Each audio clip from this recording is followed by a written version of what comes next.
Halo kawanku, apa kabar hari ini? Selamat datang di channel kami. Channel yang membahas drama menarik penuh konflik dengan akhir yang tak terduga. Bantu kami dengan cara like dan subscribe channel ini. Komen juga nama dan asal kota kalian. Terima kasih. Semoga kawanku sehat selalu dan banyak rejeki. Baik, mari kita mulai ceritanya. Suara lift pribadi yang berdenting di lantai penthouse ini biasanya adalah musik terindah di telingaku. Itu tandanya Rian, putraku satu-satunya, belahan jiwaku, sudah pulang. Aku tersenyum, mengaduk pelan lemon tea hangat di dapur marmerku yang berkilauan, membelakangi pemandangan Jakarta yang gemerlap di balik jendela setinggi dinding. Apartemen ini adalah segalanya bagiku. Bukan karena harganya, tapi karena ini adalah istana yang kubangun untuk Rian. Setiap sudutnya menyimpan kenangan. Tapi hari ini, ada yang aneh. Suara langkah kaki di belakangku bukan langkah Rian yang santai. Itu adalah dentuman sepatu desainer yang berat, tegas, dan dingin. Aku berbalik. Senyumku masih tersungging. Senyumku langsung mati. Dia berdiri di sana, di bawah lampu chandelier kristal. Rianku. Tapi bukan Rianku. Dia mengenakan setelan jas yang kaku. Rambutnya disisir ke belakang dengan pomade hingga berkilat. Dan matanya. Ya Tuhan, matanya. Mata yang dulu selalu menatapku penuh cinta. Kini sedingin es. Kosong, arogan, dan ada kilatan aneh yang membuatku merinding. Di belakangnya, mengintip malu-malu tapi penuh kemenangan, adalah Siska. Pacarnya. Wanita muda yang kutahu persis hanya mengincar harta Rian. Rian? Kamu sudah pulang. Sayang? Bunda Bu. Cukup, Ma. Suaranya datar. Memotong ucapanku seperti pisau. Ma. Bukan, Bunda. Jantungku berdebar kencang. Sesuatu yang sangat buruk akan terjadi. Rian melangkah maju. Dia merogoh saku jasnya. Bukan untuk memelukku, tapi untuk mengeluarkan sesuatu. Dia melemparkannya ke atas meja kopi marmer di antara kami. Benda itu mendarat dengan suara yang memuakan. Segepok uang. Bukan koper berisi uang. Bukan cek. Tapi segepok uang 100 ribuan yang lecek. Diikat dengan karet gelang murahan. Uang yang terlihat seperti baru ditarik dari ATM di pinggir jalan. Aku menatap uang itu. Lalu menatap Rian. Bingung. Ini, apa ini? Rian? Uang untuk apa? Rian mendengus. Sebuah tawa kecil yang sinis. Siska di belakangnya terkikik pelan, menutupi mulutnya. Apartemen ini, kata Rian, menunjuk ke sekeliling ruangan mewah itu dengan gerakan dagu yang angkuh. Udah gue jual. Duniaku berhenti berputar. Udara di paru-paruku serasa disedot keluar.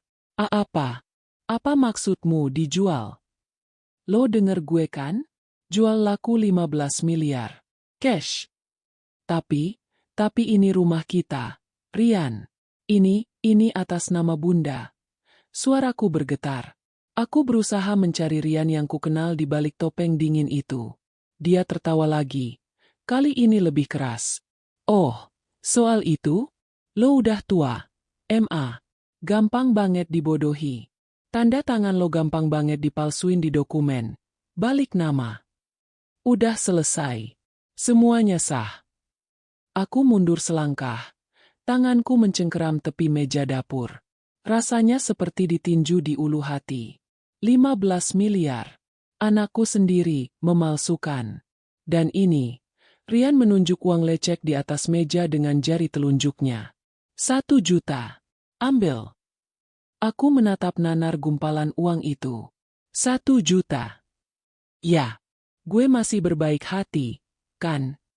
Nada suaranya penuh ejekan. Itu buat lo. Pergilah dari sini. Pergilah sewa sebuah kamar di tempat kumuh di pinggiran kota. Cukup kan buat bayar sewa bulan pertama? Sisanya ya cari kerja. Jadi tukang cuci atau apalah yang orang tua kayak lo bisa lakuin. Siska terkikik lagi.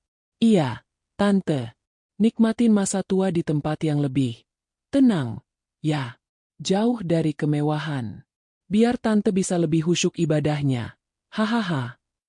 Penghinaan itu, kebrutalan itu, dari anak yang kulahirkan, yang kerawat dengan tanganku sendiri. Aku bisa merasakan air mataku mulai menggenang. Rasa sakitnya tak terperi. Dia menjual rumahku. Dia mengusirku. Dia memberiku uang 1 juta, uang receh baginya, dan menyuruhku tinggal di tempat kumuh. Aku menunduk. Bahuku bergetar. Rian dan Siska saling pandang. Senyum kemenangan terukir di wajah mereka. Mereka mengira aku hancur. Mereka mengira aku akan menangis, berlutut, memohon. Lalu, sesuatu dalam diriku berubah. Rasa sakit yang tajam itu berganti menjadi sesuatu yang lain. Sesuatu yang dingin, keras, dan lucu. Sangat, sangat lucu. Sebuah tawa kecil keluar dari bibirku. Hah! Rian dan Siska berhenti tersenyum. Kenapa lo? Tanya Rian, bingung. Aku mengangkat kepalaku. Air mata tadi sudah kering. Aku menatap lurus ke mata putraku. Tawaku semakin jelas. Hahaha. Wajah Rian mengeras. Bingung berganti jadi amarah. Dia tidak mengerti. Apa yang lucu? Hah? Lo udah gila karena gue usir. Aku berhenti tertawa. Tapi senyum sinis kini terpasang di wajahku. Oh, Rian, Rian. Kataku pelan. Suaraku yang tadi bergetar kini stabil dan dingin. Kamu pikir kamu pintar, ya? Kamu pikir kamu dan perempuan ini. Aku melirik Siska dengan jijik. Sudah berhasil menipu Bunda. Jelas berhasil. Rian berteriak. Sekarang pergi. Bawa uang sampah itu dan pergi. Jangan pernah tunjukin muka lo lagi di depan gue. Security udah nunggu di bawah buat ngawal lo keluar. Dia pikir dia sudah menang. Dia pikir ini adalah akhir. Aku tertawa sekali lagi. Kali ini tawa penuh. Tawa yang menggema di ruangan penthouse yang seharusnya jadi miliknya. Aku berjalan pelan. Bukan ke arah uang itu, tapi ke arah pintu lift. Aku bahkan tidak repot-repot mengambil tas tanganku. Aku tidak butuh apa-apa dari sini. Kamu marah, Ma? Kamu mau ngutuk aku? Silakan. Seru Rian di belakangku. Suaranya frustrasi karena aku tidak menangis. Aku berhenti di depan pintu lift, membalikkan badan. Aku menatapnya. Anakku yang malang. Anakku yang bodoh. Marah? Oh, tidak, sayang. Kataku, suaraku semanis madu beracun. Bunda tidak marah. Bunda hanya geli. Kamu baru saja menjual apartemen senilai 15 miliar. Kamu memberi Bunda 1 juta dan menyuruh Bunda tinggal di tempat kumuh. Bagus kalau lo sadar. Iya, Bunda sadar. Aku tersenyum. Tapi Rian, kamu tidak tahu satu hal. Apa lagi? Kamu tidak tahu apa yang sudah Bunda lakukan. Pintu lift berdenting terbuka.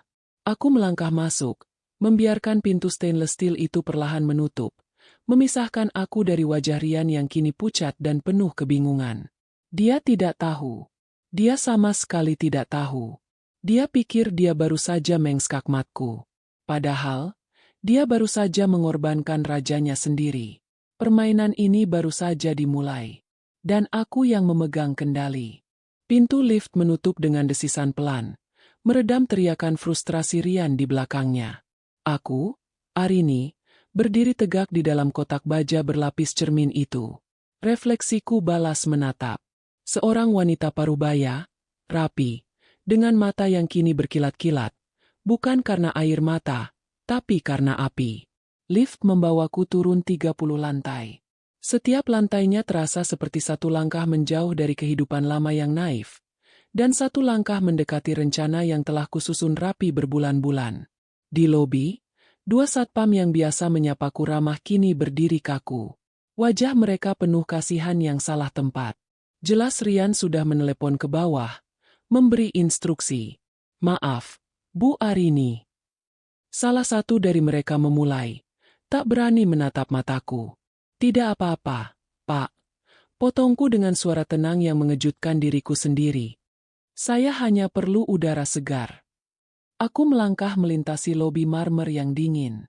Aku bisa merasakan tatapan mereka menusuk punggungku. Tatapan kasihan pada seorang ibu yang baru saja diusir oleh anaknya sendiri. Biarkan mereka berpikir begitu. Dalam drama ini, setiap orang memiliki perannya masing-masing. Pintu kaca otomatis yang besar itu bergeser terbuka, menyambutku dengan udara malam Jakarta yang lembab dan bising. Aku berhenti sejenak di trotoar, tepat di bawah kanopi megah gedung apartemenku. Mantan apartemenku, menurut Rian. Aku menarik napas dalam-dalam. Dari sudut mataku, aku bisa melihat ke jendela penthouse jauh di atas sana. Sebuah siluet, dua siluet, Rian dan Siska, pasti sedang menatapku dari atas. Menertawakan kejatuhanku. Menunggu untuk melihatku berjalan gontai ke jalan raya. Mencari taksi untuk membawaku ke tempat kumuh yang mereka bayangkan. Aku berdiri di sana selama 1 menit penuh. Membiarkan mereka menikmati kemenangan mereka. Lalu, seperti diatur oleh sutradara tak kasat mata, sebuah mobil sedan hitam legam yang panjang meluncur tanpa suara ke tepi trotoar, berhenti tepat di hadapanku. Bukan taksi, bukan mobil online. Itu adalah sebuah Rolls-Royce Phantom, berkilau di bawah lampu jalan, dengan plat nomor yang sangat kukenali. Kedua satpam di belakangku terkesiap pelan. Aku yakin, di atas sana, Rian dan Siska menyipitkan mata, kebingungan. Pintu belakang terbuka dari dalam, tapi bukan itu. Sang pengemudi, seorang pria tegap berseragam hitam dan topi, keluar dari pintu kemudi, berjalan memutar dengan cepat, dan membungkuk hormat di hadapanku. "Selamat malam, Nyonya Arini," sapanya dengan suara rendah dan profesional. "Kami sudah menunggu Anda." "Terima kasih, Pak Anto," jawabku sambil tersenyum tipis. Pak Anto menahan pintu untukku. Aku melirik sekali lagi ke atas, ke jendela penthouse. Aku tidak bisa melihat wajah mereka, tapi aku bisa membayangkan rahang Rian yang terjatuh. Aku masuk ke dalam mobil. Interiornya adalah dunia lain. Kulit berwarna krem yang lembut, aroma samar eukaliptus, dan keheningan yang total, kedap dari hiruk-pikuk Jakarta. Rasanya seperti masuk ke dalam sebuah kapsul ketenangan. "Langsung ke Telangham, Pak," ujarku sambil bersandar nyaman. "Baik, Nyonya." Mobil meluncur mulus ke jalan raya, meninggalkan gedung apartemen itu, dan kebingungan putraku, jauh di belakang. 30 menit kemudian, kami tiba di lobi Telangham Hotel yang megah. Jauh dari kata kumuh, jauh dari pinggiran kota. Ini adalah jantung kemewahan Jakarta. Saat aku melangkah keluar, General Manager Hotel, seorang pria Eropa yang rapi, sudah berdiri di sana menungguku, tersenyum lebar. "Selamat datang kembali, Nyonya Arini. Senang sekali menyambut Anda," katanya sambil menjabat tanganku hangat. "Kami sudah siapkan presidential suite Anda, persis seperti permintaan Anda. Semua fasilitas tambahan sudah tersedia." "Terima kasih, Tuan Gustav. Anda selalu bisa diandalkan." Aku diantar langsung ke suite di lantai tertinggi. Tidak perlu check-in di resepsionis. Ini adalah rumah keduaku. Presidential suite itu lebih mirip sebuah istana di langit.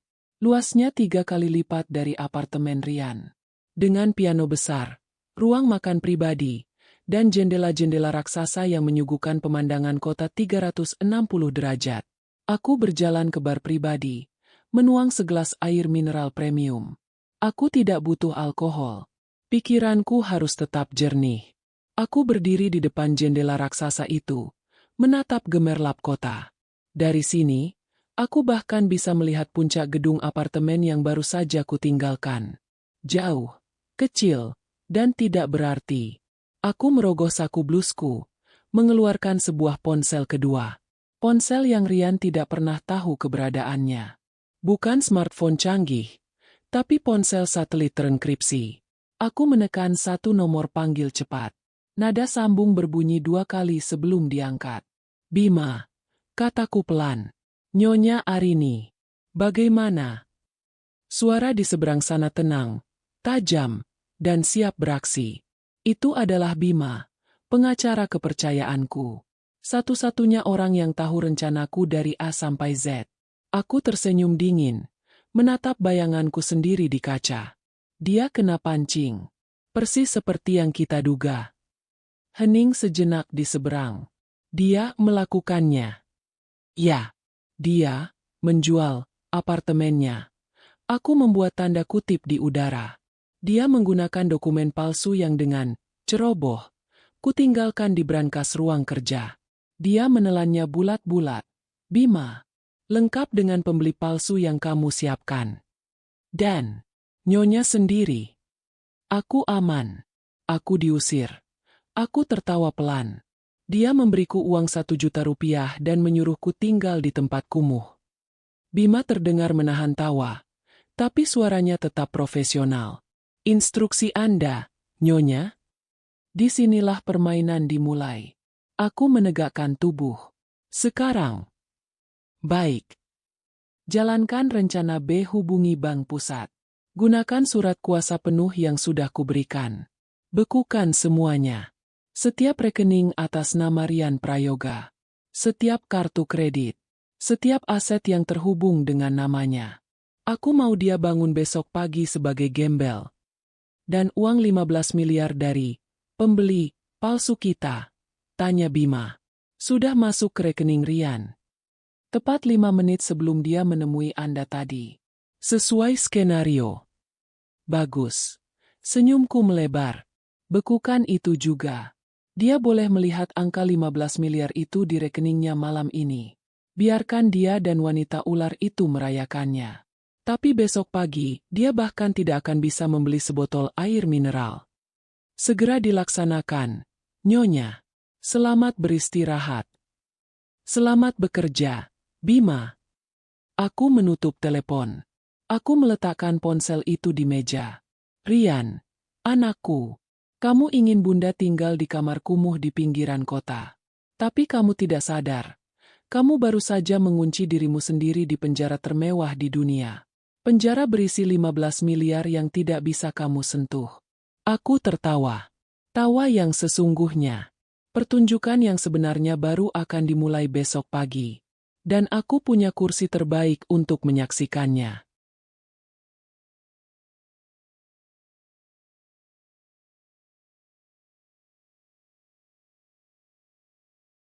Plop! Suara gabus botol champagne yang meletus menggema di penthouse itu, diikuti oleh tawa melengking Siska yang riang. Busa minuman mahal itu menyembur kemana-mana, membasahi karpet sutra Persia yang bahkan belum sempat kusut oleh langkah kaki Bunda Arini yang terburu-buru. Ini baru hidup, sayang. Jerit Siska, mengangkat gelas kristalnya tinggi-tinggi. Dia sudah berganti pakaian. Dari gaun yang sopan tadi menjadi mini dress berkilauan yang nyaris tidak menutupi apa-apa.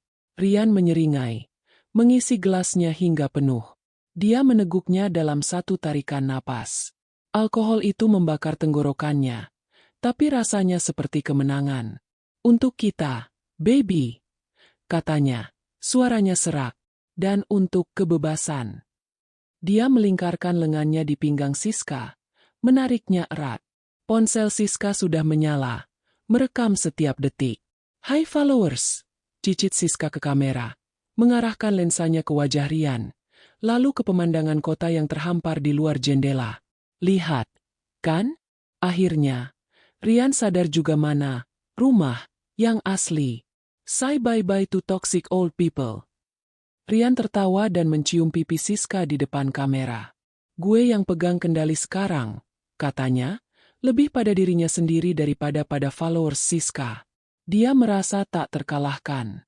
Tuhan, dia baru saja mencetak 15 miliar. 15 miliar. Kita harus belanja gila-gilaan besok, yang rengek Siska, menjatuhkan dirinya di sofa bludru mewah. Aku mau tas Hermes yang Birkin itu. Warna pink fuchsia. Terus mobil. Aku mau Lamborghini convertible. Warna kuning. Biar semua orang di kampus bisa lihat. Apapun yang kamu mau, sayang, kata Rian, duduk di sebelahnya, merasa seperti raja. Kita bisa beli dealer mobilnya sekalian. Terus kita liburan. Ke Maldives. Atau Swiss. Sekalian ke Paris. Astaga. Rian. Kita kaya. Kita beneran kaya raya. Siska memekik. menendang-nendangkan kakinya di udara. Rian tersenyum puas. Inilah hidup yang pantas dia dapatkan. Bukan hidup di bawah bayang-bayang ibunya yang kaku, yang selalu mengatur, yang selalu bilang, hemat, sederhana, jangan pamer. Apa gunanya punya uang jika tidak bisa dipamerkan? Gue jadi penasaran, kata Rian. Tiba-tiba teringat sesuatu. Dia terkekeh. Kira-kira si perempuan tua itu lagi ngapain ya sekarang? Siska ikut terkekeh. Membayangkan. Pasti lagi nangis-nangis di kamar kosan sempit yang bau apek. Hahaha. Dikelilingi tikus. Dikasih 1 juta, baik banget kamu. Yang, kalau aku sih, nggak bakal aku kasih sepeser pun. Anggap aja itu pesangon, kata Rian ringan. Dia mengambil ponselnya, membuka aplikasi m-bankingnya. Hatinya berdebar kencang saat melihat layar login. Ini dia, momen kebenarannya. Siska, melihat keseriusan di wajah Rian, ikut mencondongkan tubuhnya. Itu dia uangnya, bisiknya penuh harap. Rian memasukkan passwordnya. Layar berputar sejenak. Dan kemudian muncullah saldo itu. 15.089.450 rupiah. Angka 89.000 sisa uang Rian sebelumnya, kini tenggelam oleh gelombang tsunami digital itu. Siska menjerit. Benar-benar menjerit histeris hingga Rian harus menjauhkan telinganya. Itu nyata. Itu nyata. Rian. Foto. Foto cepat. Rian buru-buru mengambil screenshot. Siska merebut ponselnya, langsung memposting screenshot saldo itu di Instagram story-nya. Tentu saja, dia menutup beberapa angka 0 terakhir, biar orang penasaran, tapi jumlah digitnya terlihat jelas. Dia menambahkan caption, Alhamdulillah, rezeki anak soleh yang berbakti sama, sudahlah. New Life Sultan Muda. Rian tertawa melihat caption itu. Berbakti, ya? Ejeknya. Setelah Siska puas memamerkan kekayaan mereka ke seluruh dunia maya, Rian mengambil kembali ponselnya. Oke, partinya cukup dulu. Waktunya urusan serius. Urusan apa lagi, sih? Keluh Siska. Uangnya udah di situ. Ya, tapi nggak aman di satu rekening. Apalagi ini rekening yang terhubung sama surat-surat penjualan tadi. Gue harus pindahin, jelas Rian, merasa dirinya seperti pebisnis ulung. Gue bakal sebar ke 5 rekening pribadi gue yang lain. Biar nggak gampang dilacak. Oh pinter. Puji Siska. Rian membuka menu transfer. Dia menatap lagi angka 15 miliar itu. Dia memutuskan untuk memindahkannya dalam 3 bagian. Transfer pertama, 5 miliar. Dia mengetik angka 5 miliar.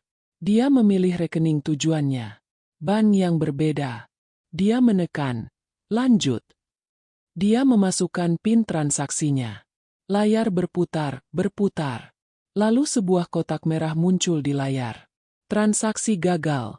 Kode 301. Akun Anda dibatasi. Silakan hubungi kantor cabang terdekat. Jantung Rian serasa berhenti berdetak sedetik. Kenapa, Yang? Tanya Siska. Nadanya masih manja. Mungkin salah PIN, kata Rian. Padahal dia yakin PIN-nya benar. Dia mengulanginya.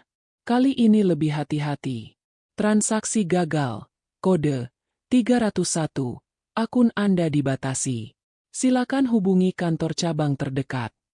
Keringat dingin mulai muncul di pelipisnya. Sial, jaringannya mungkin. Gumamnya. Padahal wifi di penthouse itu adalah yang tercepat di seluruh gedung. Coba transfer lebih kecil, usul Siska. Suaranya mulai kehilangan nada riang. Rian mencoba lagi. Kali ini 1 miliar. Transaksi gagal. Kode 301. 100 juta. Transaksi gagal. Kode 301. 1 juta. Transaksi gagal. Kode 301. Rian panik. Dia mencoba fitur lain. Bayar tagihan kartu kredit. Pembayaran ditolak. Akun dibekukan. Kata-kata itu menghantamnya seperti palu godam. Dibekukan. Apa maksudnya, dibekukan?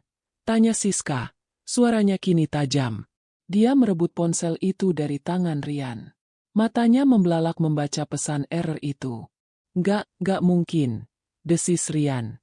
Wajahnya pucat pasi. Alkohol yang tadi membuatnya merasa seperti raja kini menguap. Digantikan rasa mual yang hebat. Ini pasti kesalahan sistem. Besok gue ke bank. Kesalahan sistem. Pekik Siska. Berdiri. Pesta sudah berakhir. Rian. Jangan bilang lo ditipu sama si pembeli itu. Atau. Mata Siska menyipit. Sebuah pikiran mengerikan melintas di benaknya. Atau ini kerjaan ibu lo? Rian membeku. Dia teringat sesuatu. Sesuatu yang baru saja terjadi beberapa jam lalu. Tawa ibunya. Tawa pelan yang penuh percaya diri di ambang pintu lift. Aku tertawa. Dia tidak tahu apa yang sudah kulakukan. Enggak, bisik Rian, menggelengkan kepalanya, mencoba menyangkal. Enggak mungkin. Dia udah tua. Dia enggak ngerti apa-apa. Dia enggak mungkin. Tapi senyum sinis ibunya terbayang jelas di pelupuk matanya. Rian? Bentak Siska, mengguncang lengannya. Jawab aku. Uang ini aman, kan? Rian tidak menjawab. Dia hanya menatap kosong ke layar ponselnya. Pada pesan error berwarna merah yang kini terlihat seperti sebuah vonis mati. Pesta telah usai bahkan sebelum dimulai. 3 bulan lalu. Hujan deras mengguyur Jakarta. Bunyinya seperti ribuan jarum kecil yang mengetuk jendela kaca penthouse. Di dalam, suasananya sama dinginnya. Aku, Arini, berdiri di lorong gelap, di luar kamar Rian. Aku baru saja akan mengucapkan selamat malam, seperti biasa. Tapi aku berhenti. Pintu kamarnya sedikit terbuka. Aku mendengar suara tawa. Tawa Siska. Kamu tuh bodoh banget sih, Yang. Suara Siska terdengar manja. Tapi ada nada tajam di baliknya. Ngomong dong sama mama kamu. Minta Lamborghini aja susah banget. Padahal uang dia nggak bakal habis 7 turunan. Hening sejenak. Lalu suara Rian, putraku, yang terdengar lelah. Bunda beda. Yes. Dia nggak suka pamer. Dia bilang aku harus kerja keras dulu. Kerja keras? Hello, ini tahun 2025. Buat apa kerja keras kalau kamu bisa kerja cerdas? Siska tertawa lagi. Mama kamu tuh pelit aja. Dia nahan harta itu buat dirinya sendiri. Dia nggak mau lihat kamu senang. Dia toksik. Rian. Dia pengen ngontrol hidup kamu selamanya. Jangan bilang gitu soal bunda. Suara Rian terdengar ragu. Membela. Tapi lemah. Ya buktinya, kamu udah 22 tahun. Masa mau minta beli mobil aja harus kayak pengemis? Dengar ya. Suara Siska merendah. Menjadi bisikan konspiratif yang membuat bulu kuduku berdiri. Apartemen ini, atas nama kamu, kan?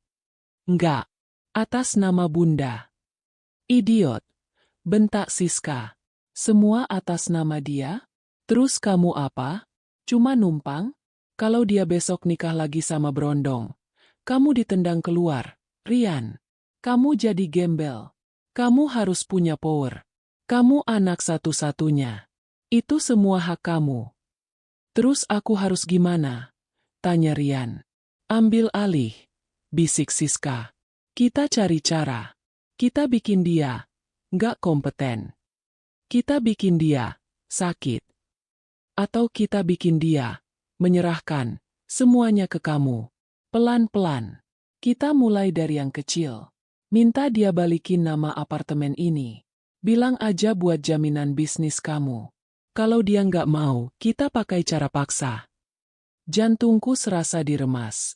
Aku bersandar di dinding, menahan mual. Ini bukan Siska.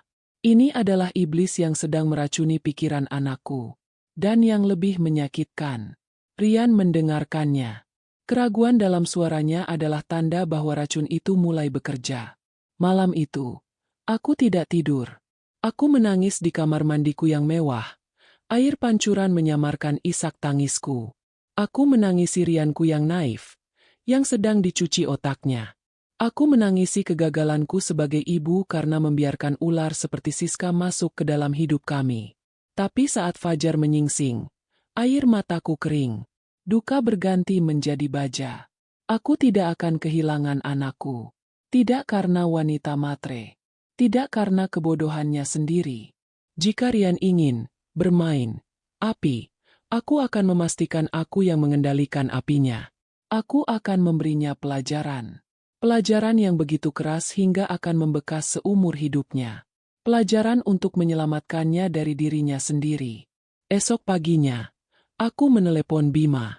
Bima, kataku, suaraku mantap. Aku punya masalah besar. Dan aku butuh solusi yang lebih besar. Solusi yang tidak biasa. Bima, pengacara yang telah mengurus bisnis almarhum suamiku selama 20 tahun, datang sore itu juga. Dia lebih dari sekadar pengacara. Dia adalah sahabat, seorang wali. Aku menceritakan segalanya. Percakapan yang kudengar. Perubahan sikap Rian. Rasa takutku. Bima mendengarkan dengan saksama. Wajahnya yang tegas tidak menunjukkan emosi. Setelah aku selesai, dia terdiam lama. Nyonya, katanya akhirnya, kita tidak bisa melawan racun dengan air putih. Kita harus melawannya dengan penawar racun yang lebih kuat. Atau dengan racun yang terkendali. Apa rencanamu, Bima? Kita akan penuhi keinginannya, kata Bima, matanya berkilat cerdas. Kita akan biarkan dia mengambil alih apartemen ini. Kita akan biarkan dia menjualnya. Aku terperangah. Apa kamu gila? Itu 15 miliar. Tepat. Bima tersenyum tipis. Kita akan siapkan panggungnya. Pertama, Nyonya akan pergi ke Swiss minggu depan. Urusan bisnis yang mendadak. Selama Nyonya pergi, Nyonya akan, secara ceroboh, meninggalkan brankas di ruang kerja Nyonya dalam keadaan setengah terkunci, atau Nyonya tinggalkan catatan password di tempat yang mudah ditemukan. Brankas itu? Di dalam brankas itu, lanjut Bima, tidak akan ada sertifikat hak milik, SHM, yang asli. Yang asli, Bima menepuk tas kerjanya. Akan saya amankan di safe deposit box bank atas nama Nyonya, yang tidak bisa diakses siapapun kecuali Nyonya dan saya. Lalu apa yang Rian temukan? Dia akan menemukan duplikat sertifikat yang sangat meyakinkan. Sebuah sertifikat lama yang sudah tidak berlaku, tapi terlihat seperti asli. Cukup untuk meyakinkan seorang anak muda yang serakah dan seorang pembeli yang tidak terlalu teliti. Dan siapa pembelinya? Tanyaku, mulai mengerti arah permainan ini. Saya, kata Bima, atau lebih tepatnya, sebuah perusahaan Shell atas nama saya di Singapura.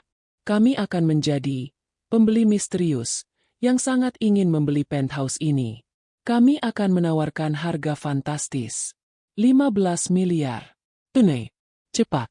Tawaran yang terlalu indah untuk ditolak oleh Rian dan kekasihnya. Rencana itu mulai terbentuk. Selama aku di Swiss, aku, secara kebetulan, mengeluh pada Rian via telepon tentang betapa repotnya mengurus properti. Aku bahkan, secara tak sengaja, menyebutkan ada pembeli gila yang menawar penthouse itu tapi aku tolak. Aku menanam benih. Siska pasti langsung menyambarnya. Saat aku kembali, aku tahu mereka sudah menemukan sertifikat di brankas. Aku bisa melihatnya dari cara Siska menatapku, penuh rahasia dan sedikit meremehkan. Langkah selanjutnya adalah akta jual beli, AJB. Rian akan menghubungi pembeli kita, Bima, kataku. Tentu saja. Dan pembeli kita akan sangat kooperatif. Mereka akan menyediakan notaris, mereka sendiri, yang tentu saja orang kita, untuk mempercepat proses AJB palsu itu, menggunakan sertifikat palsu yang Rian pegang, jelas Bima. Dan uangnya. Nyonya sendiri yang akan menyediakannya, kata Bima. Uang 15 miliar itu akan ditransfer dari rekening perusahaan Shell saya di Singapura ke rekening Nyonya di Jakarta. Lalu, dari rekening Nyonya akan mentransfernya ke perusahaan Shell yang lain. Perusahaan inilah yang akan membeli apartemen itu. Uang itu akan masuk ke rekening Rian. Uang nyonya sendiri berputar kembali untuk menjebaknya. Itu adalah jebakan yang sempurna. Rian akan merasa berhasil. Dia akan mendapatkan 15 miliar di rekeningnya. Dia akan merasa seperti raja. Dan saat dia mengusir nyonya, Bima berhenti sejenak. Nyonya yakin siap untuk bagian itu? Itu akan menyakitkan. Aku menatap foto almarhum suamiku di meja. Untuk menyelamatkan putraku, aku siap. Saat dia mengusir nyonya, itu adalah sinyalnya, kata Bima. Saat itu juga, saya akan menelepon bank. Dengan surat kuasa mutlak yang nyonya tanda tangani hari ini, saya akan membekukan rekening Rian. Atas dasar aktivitas mencurigakan dan dugaan pencucian uang. Uang 15 miliar itu akan masuk, tapi tidak akan pernah bisa keluar. Dia akan memiliki 15 miliar yang tidak bisa dia pakai. Bisikku, merasakan betapa kejamnya rencana ini. Matahari pagi menerobos masuk tanpa permisi melalui jendela-jendela raksasa penthouse, menyinari sisa-sisa kehancuran pesta tadi malam. Botol champagne yang kosong tergeletak miring di lantai, gelas-gelas kristal bertebaran, dan sisa makanan ringan sudah basi di piring-piring perak. Suasananya tidak lagi meriah. Ruangan itu terasa dingin, hampa, dan menuduh. Rian tidak tidur sekejap pun. Dia duduk di sofa beludru, masih mengenakan pakaian semalam yang kini lecek dan bau alkohol. Matanya merah, menatap nanar layar ponselnya. Di seberangnya, Siska meringkuk di kursi lain, memeluk lututnya. Maskaranya luntur, wajah cantiknya pucat dan tegang. Keheningan di antara mereka berat, hanya dipecahkan oleh suara Rian yang terus-menerus mencoba login, refresh, dan melakukan transfer. Gagal. Dibatasi. Dibekukan. Sudah bisa? Sentak Siska. Suaranya parau dan tidak sabar. Ini adalah pertanyaan ke-100-nya pagi itu. Belum. Balas Rian. Frustrasi. Masih sama. Akun dibekukan. Ya kita harus ke bank, Rian. Sekarang. Siska melompat berdiri, menarik-narik rambutnya. Ngapain kamu di situ aja kayak orang bodoh? Ke bank. Rian mendongak. Matanya liar dipenuhi kepanikan. Terus bilang apa ke mereka? Permisi, Pak. Rekening saya dibekukan. Isinya 15 miliar hasil nipu ibu saya? Kamu gila. Bisa-bisa aku ditangkap di tempat. Siska terdiam. Dia benar. Mereka tidak bisa ke bank. Mereka tidak bisa kemana-mana. Uang 15 miliar itu ada di sana, di layar ponsel, tapi rasanya seperti fata morgana. Mereka terkurung di apartemen mewah ini bersamanya. Terus gimana? Jerit Siska. Air matanya mulai mengalir. Bukan air mata kesedihan, tapi kemarahan. Uang itu, uang kita. Tunggu, kata Rian. Otaknya yang pusing karena alkohol dan panik mencoba berpikir. Ini pasti ada hubungannya dengan si pembeli. Mungkin transfernya bermasalah di pihak mereka. Ya, pasti itu. Gue akan telepon mereka. Telepon siapa? Agennya. Si Pak Hartono, itu. Yang ngurus semuanya. Rian buru-buru membuka riwayat pesannya, mencari kontak si agen properti yang mewakili pembeli misterius itu. Dia menemukan nomornya. Nomor dari sebuah firma konsultan premium. Nyalain speakernya. Desis Siska, mendekat. Tangan Rian gemetar hebat saat dia menekan tombol panggil. Nada sambung berbunyi, sekali, dua kali. Lalu diangkat. Selamat pagi, dengan Hartono. Suara di seberang terdengar tenang, profesional, dan dingin. Sangat dingin. Pak Hartono? Selamat pagi. Saya Rian. Rian Prayoga. Yang transaksi penthouse kemarin. Rian berusaha keras membuat suaranya terdengar normal. Ah, Tuan Rian. Tentu saja. Saya sudah menduga Anda akan menelepon. Jantung Rian serasa mencelos. Sudah menduga? Iya, Pak. Begini, sepertinya ada masalah teknis besar. Uang 15 miliar yang Bapak transfer kemarin masuk. Tapi rekening saya tiba-tiba dibekukan. Saya tidak bisa mengaksesnya sama sekali. Apa mungkin ada kesalahan transfer dari pihak Bapak? Mungkin bank Bapak menahannya. Hening sejenak di seberang. Rian bisa mendengar detak jantungnya sendiri di telinganya. Siska menahan napas di sebelahnya. Tuan Rian. Suara Pak Hartono kembali terdengar. Tapi kali ini nada profesionalnya hilang, digantikan oleh nada tajam yang mengancam. Masalahnya bukan pada transfer kami. Masalahnya juga bukan pada rekening Anda. Lalu, bisik Rian. Masalahnya ada pada Anda, Tuan Rian. Dan pada dokumen yang Anda berikan kepada kami. Wajah Rian memucat. Dokumen? Maksud Bapak? Tim legal kami bekerja cepat. Kami melakukan verifikasi akhir ke Badan Pertanahan Nasional, BPN, pagi ini juga. Dan coba tebak apa yang kami temukan. Suara itu terdengar seperti sedang tersenyum sinis. Sertifikat hak milik yang Anda gunakan untuk akta jual beli adalah palsu. Kata, palsu, itu meledak di ruangan seperti bom. Siska terpekik dan menutup mulutnya. Matanya membelalak ngeri. Pak palsu? Seru Rian. Suaranya naik 1 oktav. Nggak mungkin. Nggak mungkin. Saya ambil sendiri dari brankas ibu saya. Itu asli. Itu duplikat lama yang sudah tidak berlaku. Tuan Rian. Sudah ditarik dari sistem. Anda telah melakukan tindak pidana penipuan dan pemalsuan dokumen. Anda menjual properti yang bukan milik Anda. Anda tahu hukumannya, Tuan Rian. Suara itu kini terdengar seperti hakim yang membacakan vonis. Pasal 378 KUHP, penipuan, ancaman 4 tahun penjara.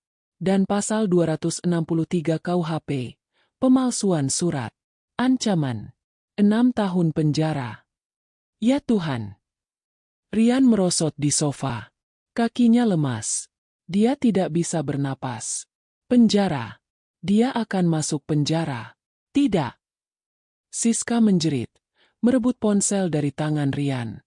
Bapak enggak bisa begitu. Ini salah paham. Pasti salah paham. Rian anak pemiliknya. Itu hak dia. Oh, Nona Siska, ya? Saya dengar suara Anda. Balas Pak Hartono. Sama sekali tidak terintimidasi. Dalam hukum, hak itu dibuktikan dengan surat otentik. Bukan dengan asumsi. Dan Anda, Nona, Anda bisa ikut terseret sebagai kaki tangan. Menikmati hasil kejahatan. Siska langsung melempar ponsel itu kembali ke Rian seolah-olah ponsel itu terbakar. Tapi uangnya. Rian kembali meraih ponselnya. Putus asa. Uangnya masih ada di rekening saya. Pak, utuh. Saya kembalikan. Ambil uangnya. Jangan lapor polisi. Pak, saya mohon. Nah, disitulah letak lucunya, Tuan Rian, kata Pak Hartono. Kami, tentu saja, ingin uang kami kembali. Tapi seperti yang Anda bilang, rekening Anda dibekukan, bukan? Anda tidak bisa mengembalikannya. Sayang sekali. Sarkasme dalam nada itu begitu kental. Menusuk Rian hingga ke tulang. Ini jebakan. Desis Rian. Sebuah kesadaran mengerikan mulai terbentuk. Sebut saja apa yang Anda mau. Pimpinan kami tidak suka urusan berbelit-belit. Kami memberi Anda waktu 24 jam untuk mengembalikan 15 miliar itu secara penuh. Bagaimana? Bagaimana saya mengembalikannya kalau rekeningnya dibekukan? Teriak Rian, kini histeris. Itu masalah Anda, Tuan Rian. Bukan masalah kami. Lewat 24 jam. Laporan polisi resmi akan kami buat. Oh, dan satu hal lagi. Pak Hartono berhenti sejenak, memberikan efek dramatis. Sebagai bagian dari etika bisnis dan untuk membersihkan nama baik perusahaan kami tentu saja akan menghubungi pemilik asli dan sah dari penthouse tersebut, seorang nyonya bernama Arini, untuk meminta maaf atas ketidaknyamanan ini.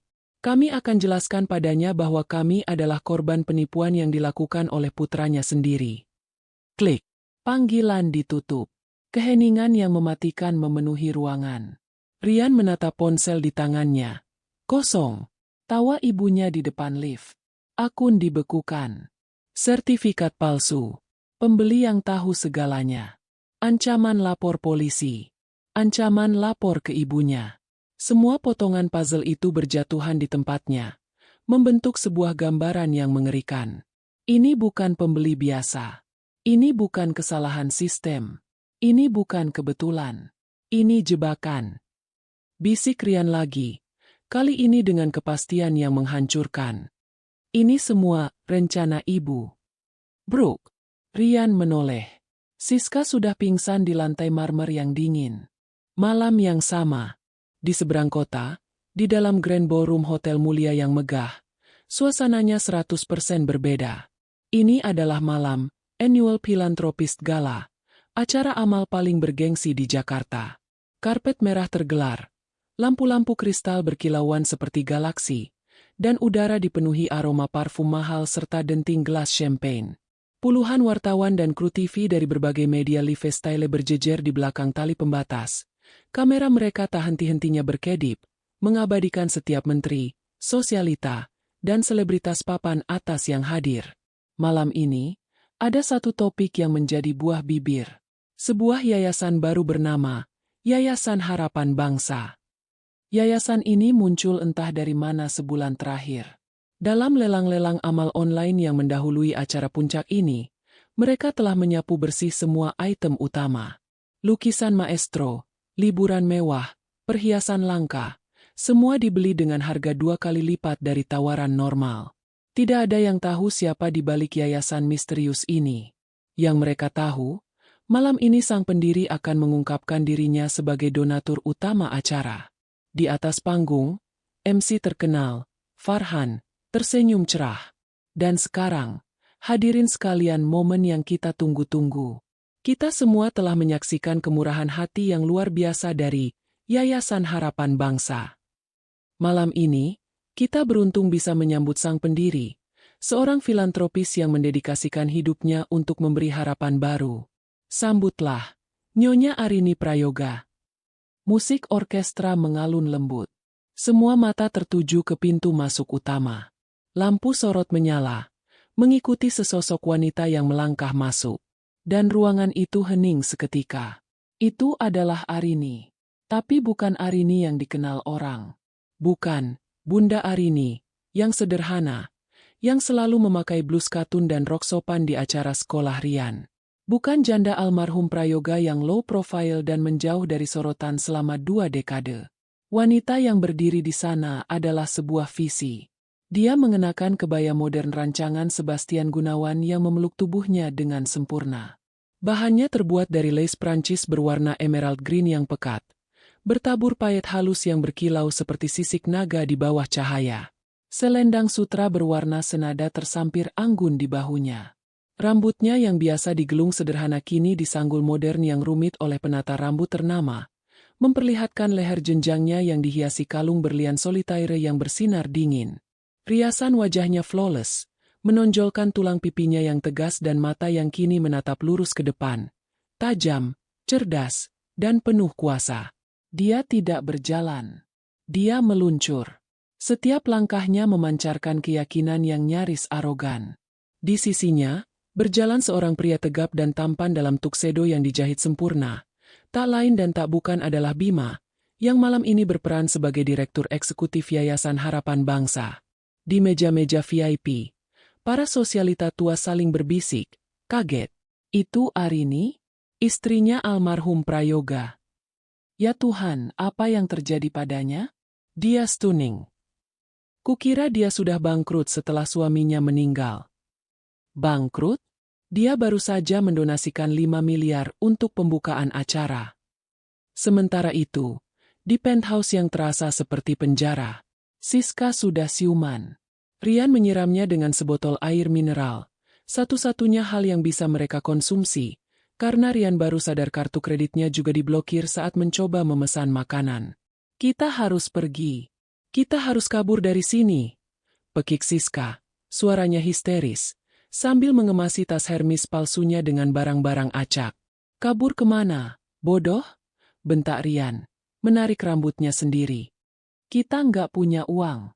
Nggak sepeser pun. Kartu gue diblokir semua. Bahkan buat bayar tol aja gue nggak bisa. Pasti ada yang salah. Ini pasti. Siska terisak, tapi kemudian matanya tertuju pada TV layar datar 80 inci di dinding, yang masih menyala, menampilkan saluran berita Live Style. Sebuah kejutan luar biasa di acara gala malam ini. Nyonya Arini Prayoga, yang kita kenal. Suara MC itu membuat Rian dan Siska membeku. Mereka berdua menoleh ke layar TV pada saat yang bersamaan. Di layar, mereka melihatnya. Mereka melihat Bunda Arini, dalam balutan gaun emerald green, berjalan di karpet merah.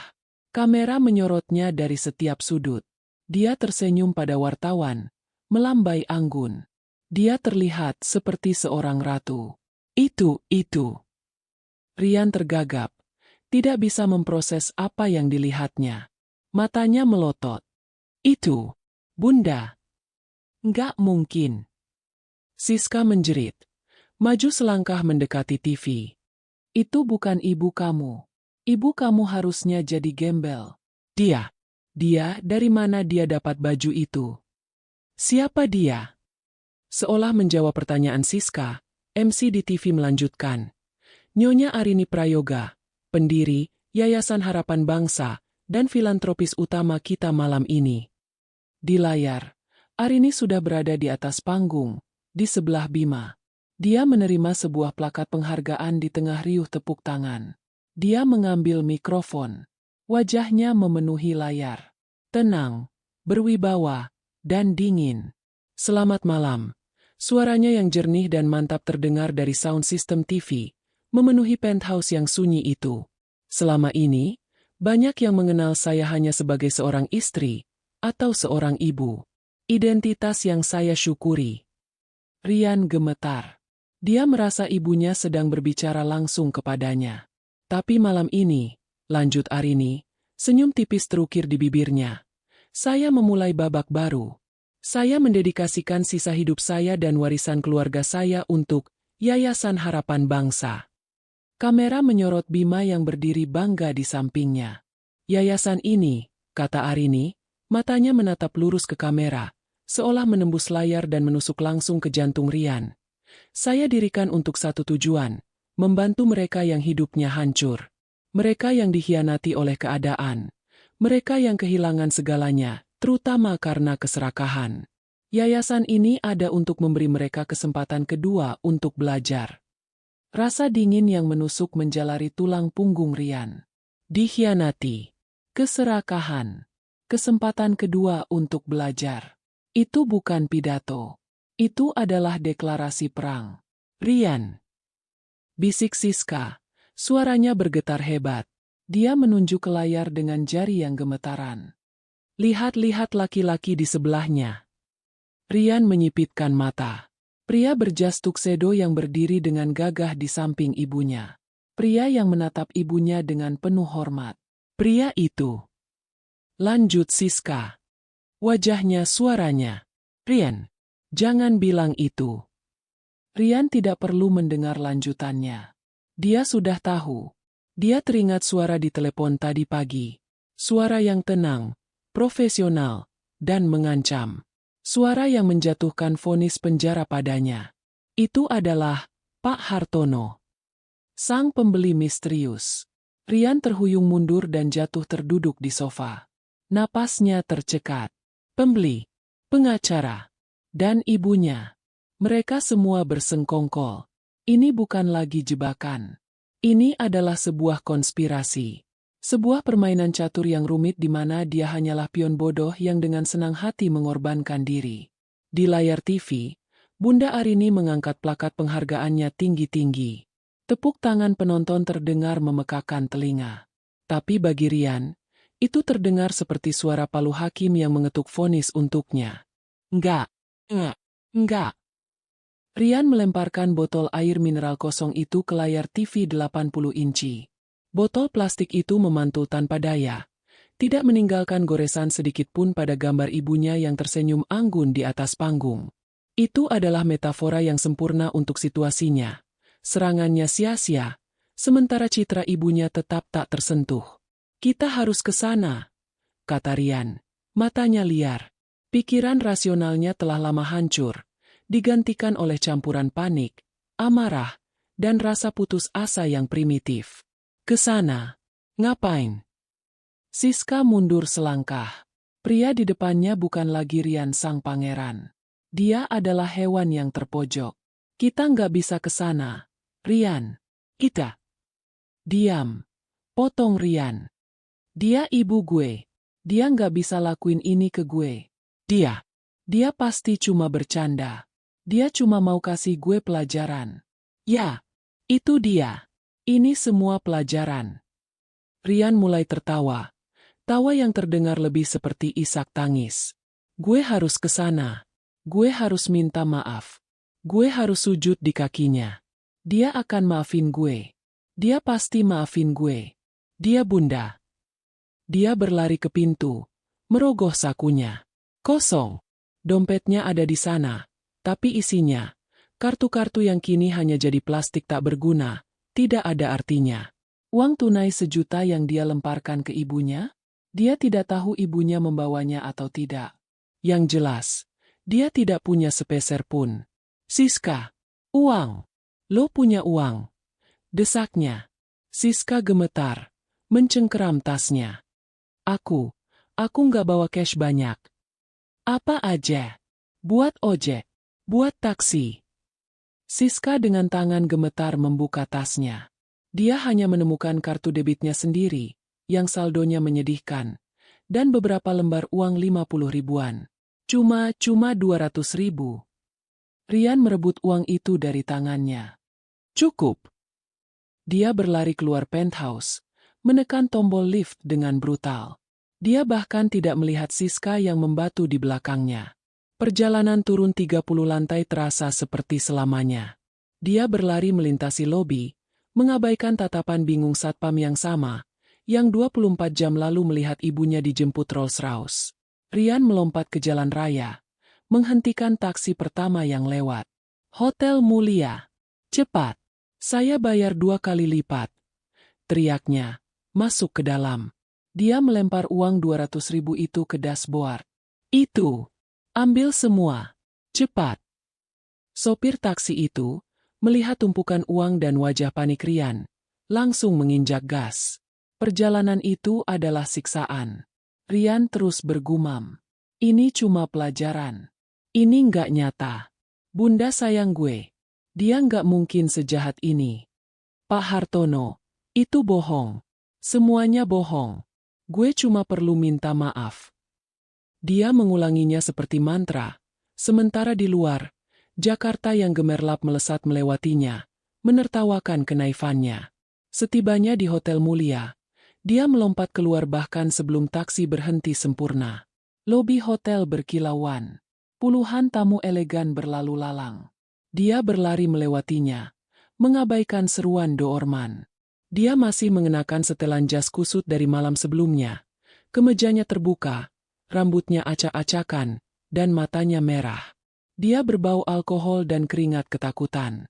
Maaf, Pak, acaranya di ballroom. Seru seorang staf hotel, mencoba mengarahkannya dengan sopan. Saya tahu, bentak Rian. Dia melihat papan penunjuk. Annual Philanthropist Gala, Grand Ballroom. Dia mengikutinya, berlari menyusuri lorong berkarpet tebal. Di depan pintu ballroom yang menjulang, 2 penjaga keamanan bertubuh besar langsung menghalanginya. Maaf, Pak, undangan Anda? Tanya salah satu dari mereka, menatap Rian dari atas ke bawah dengan tatapan meremehkan. Saya Rian Prayoga. Ibu saya di dalam. Arini Prayoga. Biarkan saya masuk. Nyonya Arini. Kedua penjaga itu saling pandang. Maaf, Pak. Nyonya Arini tidak menyebutkan akan ada tamu tambahan. Anda tidak ada di daftar. Daftar? Saya anaknya. Saya nggak perlu daftar. Rian mencoba menerobos. Para penjaga itu menahannya. "Pak, mohon jangan buat keributan." Di dalam, Rian bisa mendengar suara musik orkestra dan tepuk tangan meriah. Di luar, beberapa wartawan yang sedang istirahat mendengar keributan itu. Kamera-kamera mulai menoleh ke arahnya. "Bunda!" Rian berteriak sekuat tenaga. Suaranya menggema di lorong. "Ibu! Ini Rian! Tolong aku!" Melihat kilatan kamera, Rian semakin panik. Ini adalah kesempatan terakhirnya. Dengan sisa tenaga, dia mendorong salah satu penjaga itu sekuat tenaga. Penjaga itu terkejut dan terhuyung. Celah itu cukup. Rian menerobos masuk. Brak! Pintu kayu raksasa itu terbuka. Rian tersandung masuk ke dalam grand ballroom yang megah. Musik berhenti seketika. Ribuan pasang mata menoleh padanya. Para sosialita, menteri, dan selebritas menatapnya dengan kaget. Di atas panggung, di bawah lampu sorot, berdiri ibunya. Dia sedang berjabat tangan dengan seorang pejabat. Dia membeku, menatap Rian yang berdiri terengah-engah di pintu masuk. "Ibu!" teriak Rian. Suaranya pecah. Dia mulai berjalan, setengah berlari, setengah tersandung, menyusuri lorong di antara meja-meja bundar. "Apa yang ibu lakukan? Kembalikan uang saya." Para tamu terkesiap. Wartawan yang tadi di luar kini menyerbu masuk. Kamera mereka menyala, merekam setiap detik. "Dia ibu saya," raung Rian. Kini menangis, menunjuk-nunjuk Arini. "Dia sudah gila. Dia menghabiskan uang warisan kami. Dia menjebak saya." Wajah Bima, yang berdiri di samping Arini, mengeras. Dia memberi isyarat tangan yang tajam. Petugas keamanan hotel yang tadi dikecoh Rian, ditambah 4 petugas keamanan internal acara, langsung berlari dan menyergap Rian. Mereka menangkap lengannya dari belakang dengan kasar. "Lepaskan!" Rian meronta-ronta. Dia menatap ibunya dengan putus asa. Wajahnya hanya beberapa meter jauhnya. "Bunda, ini Rian. Anakmu. Tolong aku. Aku minta maaf. Aku minta maaf. Bu, tolong." Seluruh ruangan menahan napas. Ini adalah drama yang lebih seru dari sinetron manapun. Mereka semua menunggu apa yang akan dilakukan Nyonya Arini, sang filantropis agung.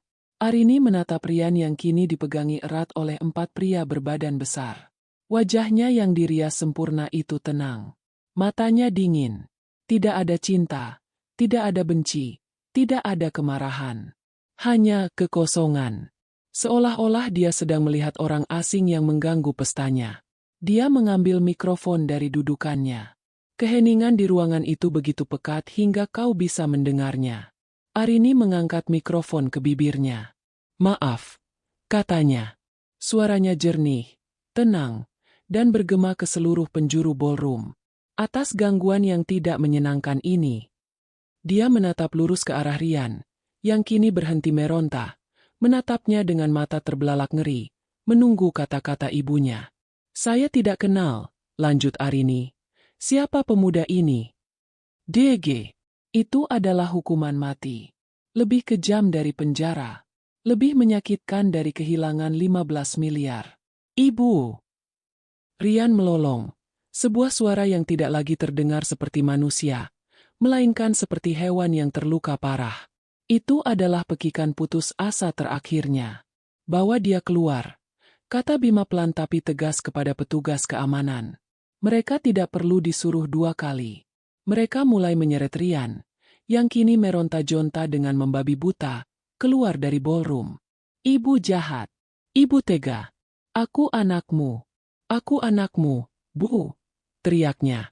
Suaranya semakin menjauh saat dia diseret melintasi karpet, melewati para tamu yang menatapnya ngeri, dan akhirnya menghilang di balik pintu yang tertutup. Pintu itu tertutup dengan bunyi klik yang pelan. Keheningan yang canggung menyelimuti ruangan. Jauh di dalam penthouse yang sunyi, Siska menonton semuanya. Dia tidak menontonnya di saluran berita TV biasa, yang kini beralih kembali ke liputan amal yang sopan. Dia menontonnya di live feed Instagram seorang blogger gosip yang kebetulan berada di dalam ballroom. Dia melihat semuanya dengan audio yang jernih. Dia melihat Rian menerobos masuk. Dia mendengar teriakan putus asa Rian. Dan yang paling penting, dia mendengar jawaban dingin Arini. Saya tidak kenal siapa pemuda ini. Ponsel itu terlepas dari tangan Siska yang gemetar. Itu bukan lagi pelajaran. Itu bukan lagi drama keluarga untuk memberi efek jera. Itu adalah eksekusi publik. Arini tidak sedang bermain-main. Dia telah menghapus Rian dari hidupnya dengan satu kalimat. Di depan ratusan saksi paling berpengaruh di negara ini. Rian sudah selesai. Tamat. Dan jika Rian, anak kandungnya sendiri, bisa dihapus semudah itu, apa jadinya dia? Suara Bima, Pak Hartono, di telepon tadi pagi kembali terngiang di telinganya. Dan Anda, Nona, Anda bisa ikut terseret sebagai kaki tangan. Menikmati hasil kejahatan. Penjara. Pikiran itu menghantam Siska seperti 1 ton batu bata. Dia, yang memimpikan tas Hermes dan Lamborghini, kini berhadapan dengan kenyataan sel penjara yang dingin dan kotor. Arini dan pengacaranya tahu segalanya. Mereka tahu dialah yang meracuni pikiran Rian. Dia pasti target berikutnya. Penthouse ini bukan lagi istana. Ini adalah TKP. Perangkap. Dan dia ada di dalamnya. Panik yang murni dan primal menjalari tubuhnya. Dia tidak punya waktu untuk menangisi Rian. Dia hanya punya waktu untuk menyelamatkan dirinya sendiri. Dia berlari ke kamar, mengabaikan gaun-gaun rancangan desainer yang tergantung di lemari Rian. Gaun yang dia impikan untuk dia pakai. Dia menyambar tas Hermes palsunya, satu-satunya miliknya yang asli. Dia tidak mengemas pakaian. Terlalu lama. Dia hanya mengambil dompetnya, berisi sisa uang Rp200.000 dan kartu debitnya yang hampir kosong, powerbank, dan charger ponselnya. Lift utama? Para satpam di lobi sudah melihatnya bersama Rian. Mereka akan menahannya. Dia berlari ke dapur. Di baliknya, ada pintu baja kecil yang tidak pernah dia perhatikan. Pintu lift barang. Dia menekannya. Pintu itu terbuka dengan derit pelan, memperlihatkan kotak baja berbau sisa makanan dan minyak.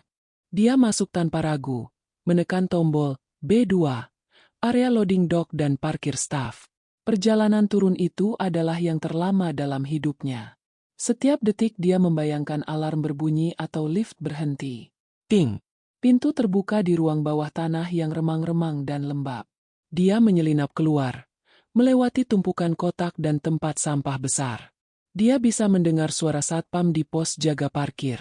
Dia menunduk, berjalan cepat di antara mobil-mobil box, menuju jalan keluar di belakang gedung. Udara malam yang panas dan berpolusi menyambutnya. Dia berhasil. Dia berlari ke jalan raya di belakang gedung. Jalan kecil yang kumuh, ironisnya. Dia menghentikan ojek pertama yang lewat. Kemana, Neng? Stasiun. Stasiun bus. Yang keluar kota paling jauh. Serunya. Suaranya nyaris menangis. Cepat, Bang. Saya kasih bonus. Dia melompat ke jok belakang. Saat motor itu melaju, membelah kemacetan malam, Siska menoleh ke belakang.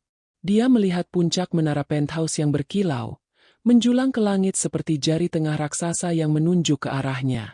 Dia menarik napas terengah-engah. Tangannya yang gemetar membuka ponselnya. Blokir nomor Rian. Blokir.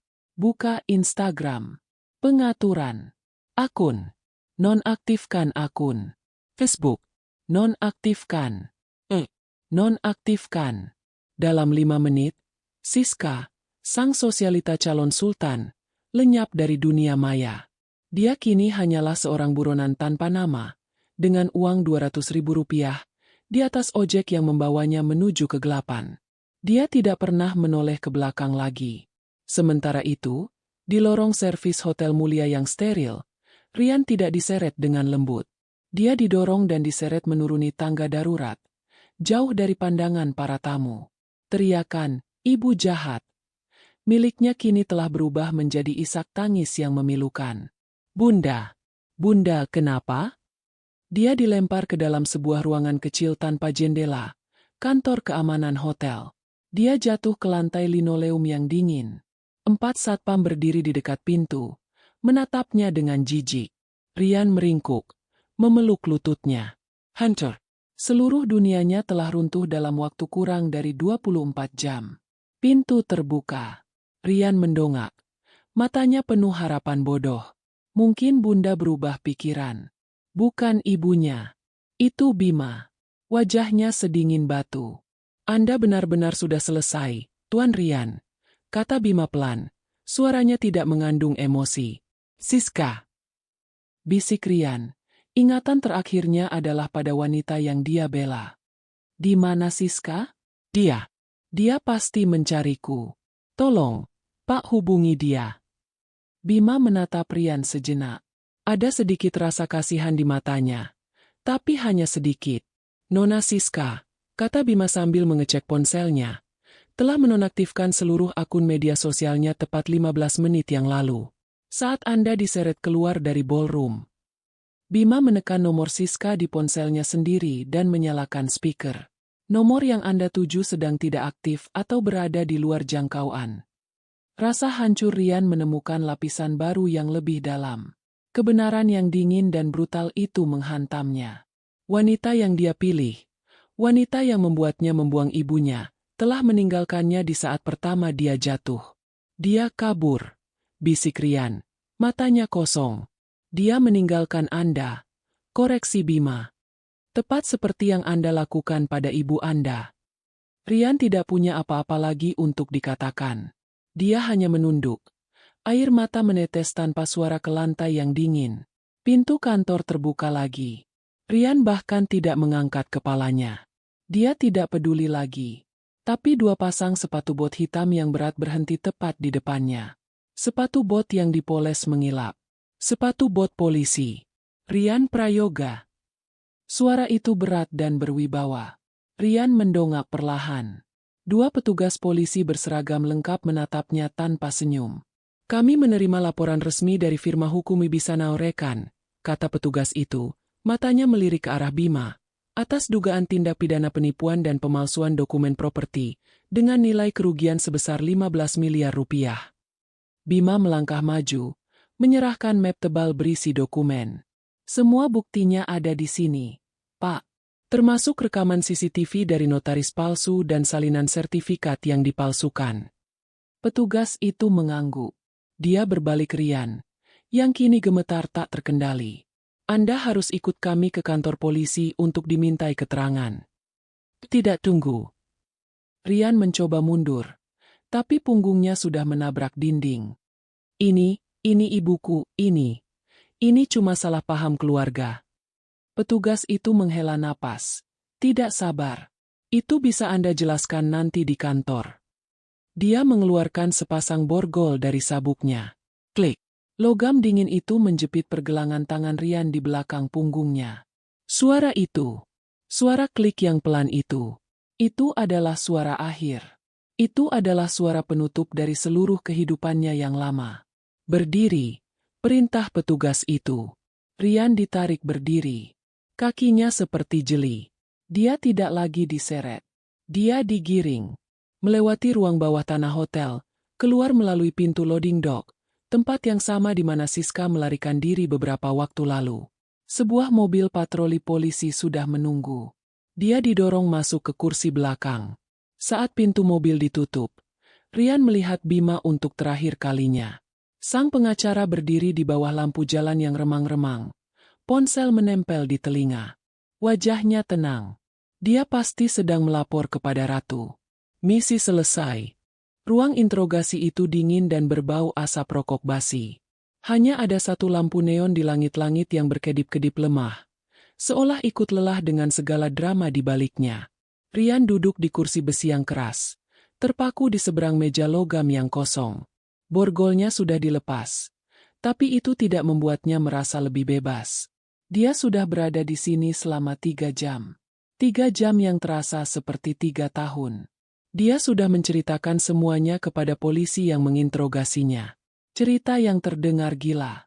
Tentang ibunya, tentang jebakan 15 miliar, tentang pengacara yang menyamar. Polisi itu hanya menatapnya dengan tatapan bosan, mencatat seadanya. Seolah dia sedang berhadapan dengan pecandu narkoba yang berhalusinasi. Baginya, kasus ini sederhana. Seorang anak durhaka memalsukan dokumen untuk mencuri aset ibunya, dan tertangkap basah. Ryan sudah hancur. Tidak ada lagi air mata yang tersisa. Hanya ada kehampaan yang dingin dan rasa takut yang melumpuhkan. Setiap kali pintu di ujung lorong berbunyi, dia tersentak, mengira itu adalah petugas yang akan membawanya ke sel tahanan. Lalu, pintu ruang interogasi itu berderi terbuka. Ryan mengangkat kepalanya yang berat. Matanya yang bengkak menyipit. Dia mengharapkan seorang polisi. Jantungnya serasa berhenti berdetak. Itu ibunya. Tapi sekali lagi, ini adalah Arini yang lain. Bukan, Bunda, yang lembut. Bukan Ratu Gala yang anggun. Ini adalah Nyonya Arini, sang CEO. Dia mengenakan pantsuit berwarna hitam yang tajam. Riasan wajahnya minimalis tapi tegas. Rambutnya disanggul rapi.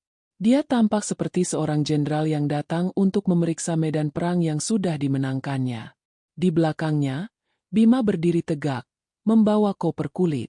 Arini tidak duduk. Dia berdiri di seberang meja, menatap putranya yang hancur lebur. Tatapannya dingin, analitis, seolah sedang menilai aset yang rusak. Bunda. Suara Ryan keluar seperti bisikan serak. Napas yang hampir tak terdengar. Sebuah harapan kecil yang bodoh, berkedip di dalam dirinya. Jangan panggil aku dengan sebutan itu, kata Arini. Suaranya memotong keheningan seperti pecahan kaca. Bunda yang kamu kenal sudah kamu usir.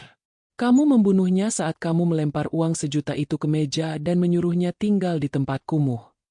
Harapan kecil itu mati. Ryan menunduk.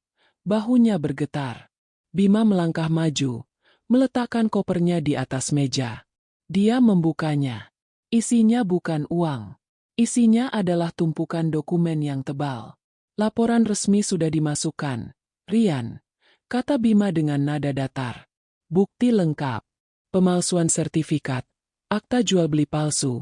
Rekaman CCTV dari kantor notaris gadungan tempat kamu menandatangani. Saksi dari pihak bank. Semuanya lengkap. Bima mengeluarkan selembar kertas.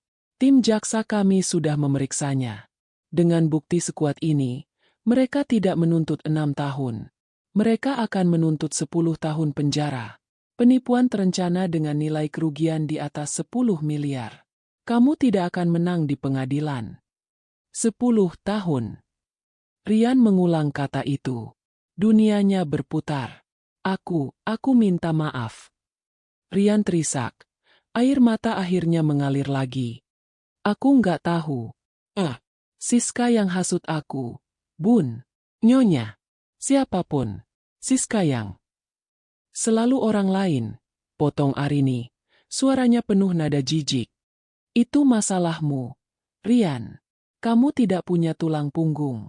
Kamu lemah. Kamu serakah. Kamu membiarkan wanita ular itu meracunimu karena dia menjanjikan kesenangan. Kamu anak yang manja, dan kamu tidak pernah benar-benar dewasa. Arini menghela napas, bukan karena lelah, tapi karena tidak sabar.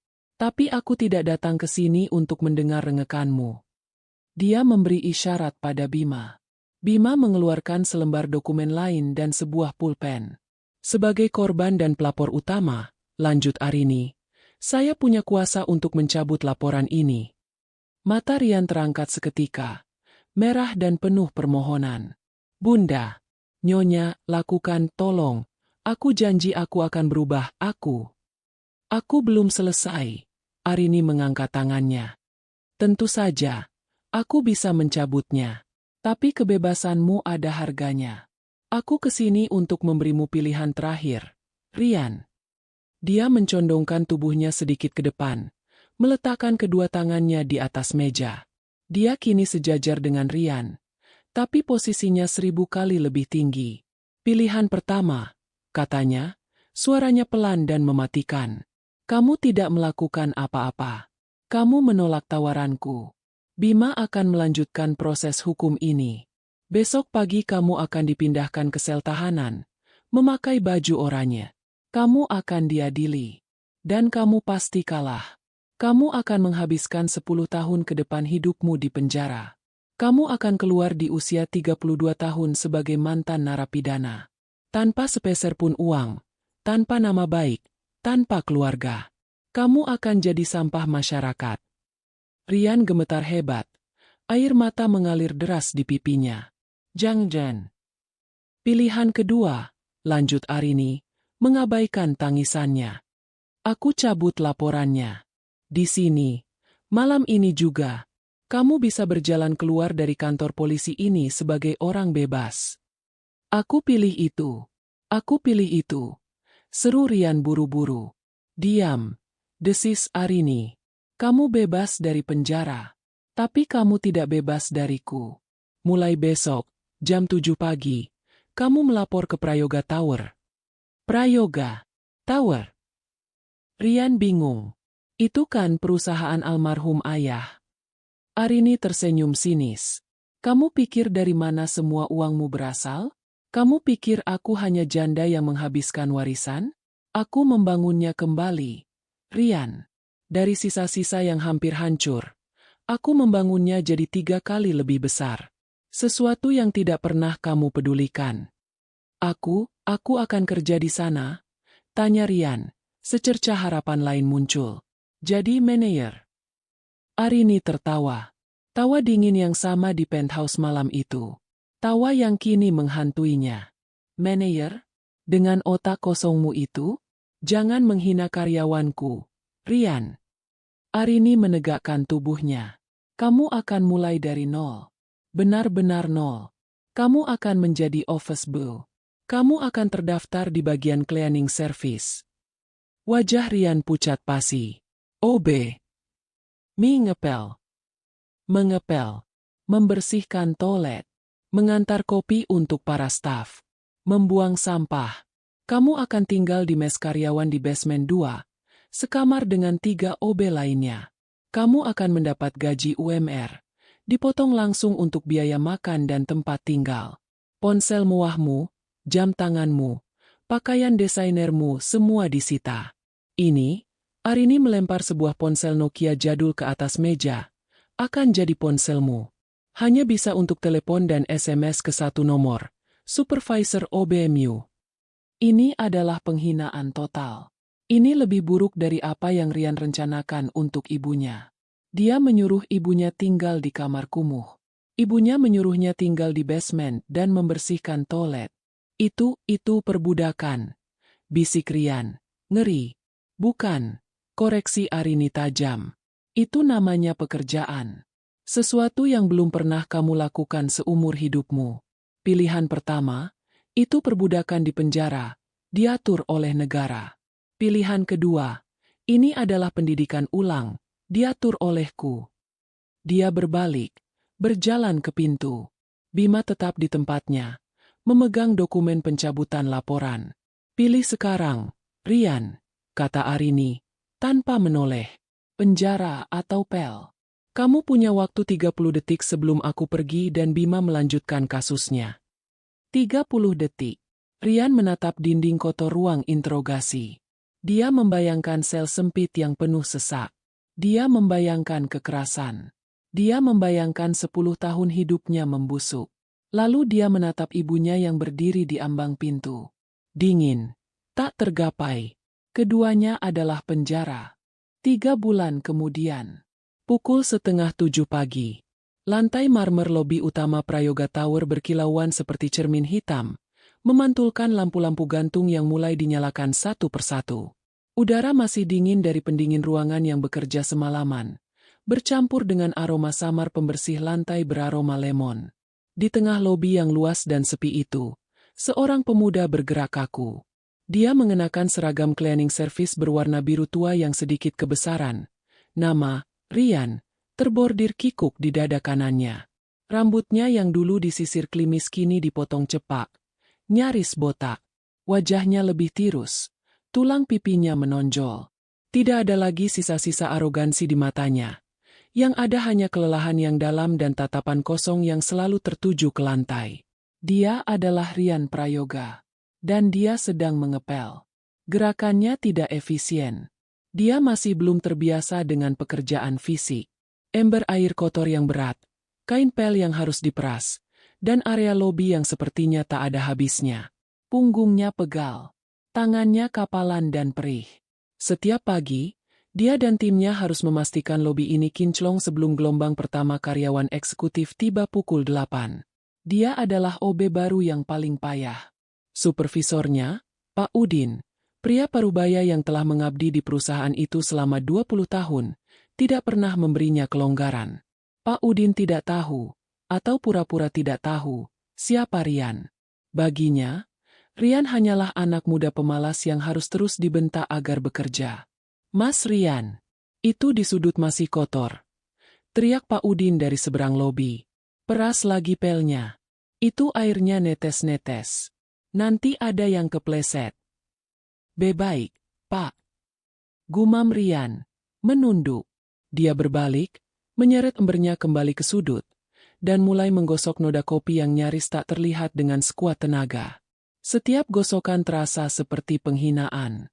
Dulu, dia akan melenggang masuk ke lobi seperti ini, melempar kunci mobil sportnya ke valet, dan langsung menuju lift pribadi. Sekarang, dia bahkan tidak diizinkan menggunakan lift tamu. Dia harus menggunakan lift barang di basement, bersama tumpukan sampah dan troli makanan. Dia tinggal di mes yang pengap di basement 2, sekamar dengan 3 OB lain yang mendengkur keras. Dia bangun pukul 5 pagi, makan nasi dan tempe orek di kantin staf, dan bekerja sampai pukul 5 sore. Gaji UMR-nya langsung dipotong untuk semua itu. Sisa uang di tangannya akhir bulan lalu, setelah 30 hari kerja keras, hanya Rp300.000. Dia telah menjadi persis seperti apa yang dia inginkan untuk ibunya. Seseorang yang hidup di tempat kumuh di pinggiran kota. Ironisnya, tempat kumuhnya berada tepat di bawah gedung pencakar langit miliknya yang gagal ia curi. Ting! Suara denting lift yang familiar terdengar. Itu bukan lift karyawan. Itu adalah lift pribadi yang langsung terhubung dari basement parkir VVIP ke lantai penthouse, kantor Nyonya Arini. Semua petugas kebersihan, termasuk Rian, otomatis berhenti bekerja dan berdiri tegak di posisi mereka, menunduk. Itu adalah peraturan. Saat sang Nyonya lewat, tidak boleh ada aktivitas yang mengganggu. Pintu lift stainless steel itu terbuka dengan desisan pelan. Langkah kaki yang tajam dan berirama terdengar di atas lantai marmer. Tak, tak, tak. Suara stiletto mahal. Rian tidak berani mengangkat kepalanya. Dia hanya menatap lantai yang baru saja dia pel. Sepasang sepatu stiletto Jimmy Choo berwarna nude yang sempurna masuk ke dalam pandangan periferalnya.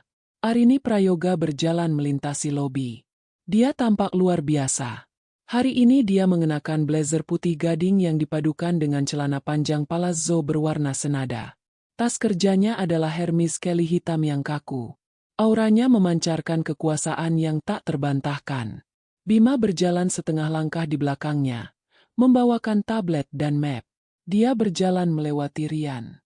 Begitu dekat hingga Rian bisa mencium aroma samar parfumnya, campuran bergamot dan sandalwood.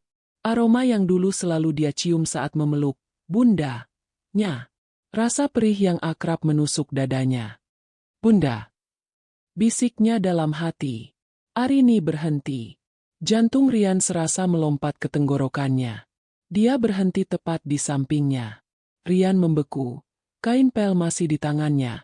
Kepalanya tertunduk dalam-dalam. Dia bisa merasakan tatapan ibunya menilainya. Menilai seragamnya yang kotor.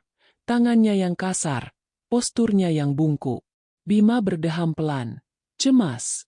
Pak Udin di seberang lobi menahan napas. Bingung mengapa CEO mereka berhenti untuk melihat seorang petugas kebersihan. Arini menatap Rian selama 5 detik penuh.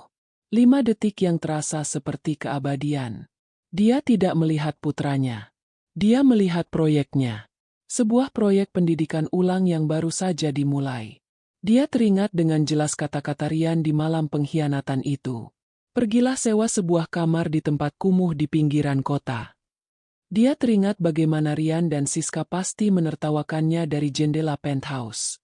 Arini memandang ke sekeliling lobi yang megah, istananya. Lalu dia memandang pemuda yang sedang membersihkan lantainya, putranya yang dibuang. Dia tidak mengatakan sepatah kata pun. Dia tidak perlu.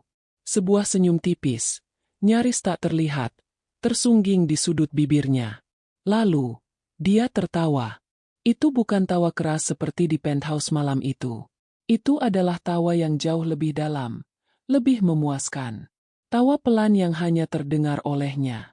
Tawa seseorang yang telah melihat rencananya yang paling menyakitkan berhasil dengan sempurna. Tawa seseorang yang memegang skakmat. Tawa sang pemenang. Tanpa menoleh lagi, dia kembali melangkah. Tak, tak, tak. Rian tetap membeku, mendengarkan suara langkah kaki itu menjauh, masuk ke dalam lift pribadi, dan menghilang. Pintu lift tertutup. "Woi, Rian!" "Ngelamun aja," bentak Pak Udin, memecah kesunyian. "Lanjut kerja."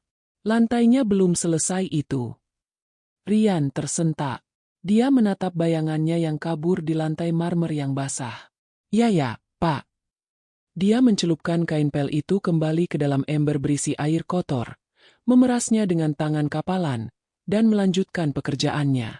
Pelajaran hidup baru saja dimulai. Tamat.